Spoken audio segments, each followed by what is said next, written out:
this is pretty much the home screen of the application. Very easy application to use.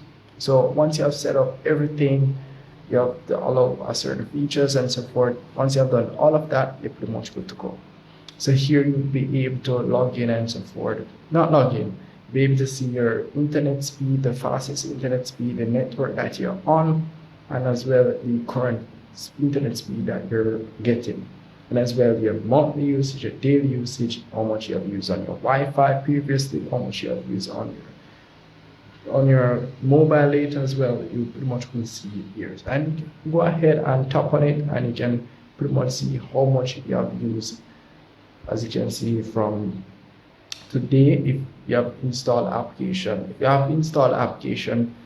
then you may not see some of this information, but sometimes it will show you once you have enabled all the features and all the settings or all permissions needed for it to get all of the information to see how much data you've been using throughout the past month. As you can see here, I've used up to 200 gigabytes, and yeah, basically, so that's pretty much it for the application. Very good application if you do want to chart how much data and how much you're using for your Wi-Fi or just your mobile data usage. And as well, you do have other information here as it relates to apps, specifically how much data I'm getting, how much data I'm using on the specific apps.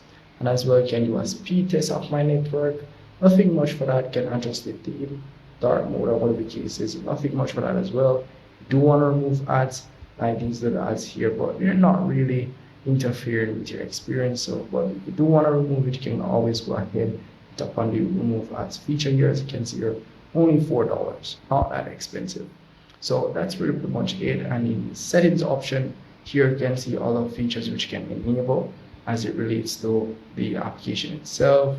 As you can see, it can pretty much just explains what happens when you do enable any one of these features here. As you can see down here, it will tell you what happens.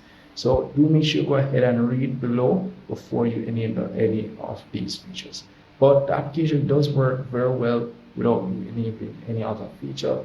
And yeah, you're pretty much good to go.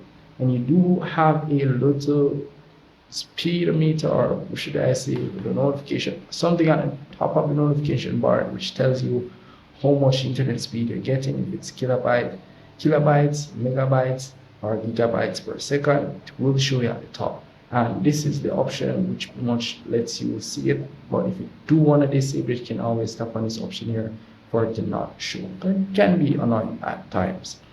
So yeah, that's pretty much it for the application. If I miss anything at all, you do want any help as it relates to the application, don't be free to comment below. I would glad love to help you out. See you guys in the next one.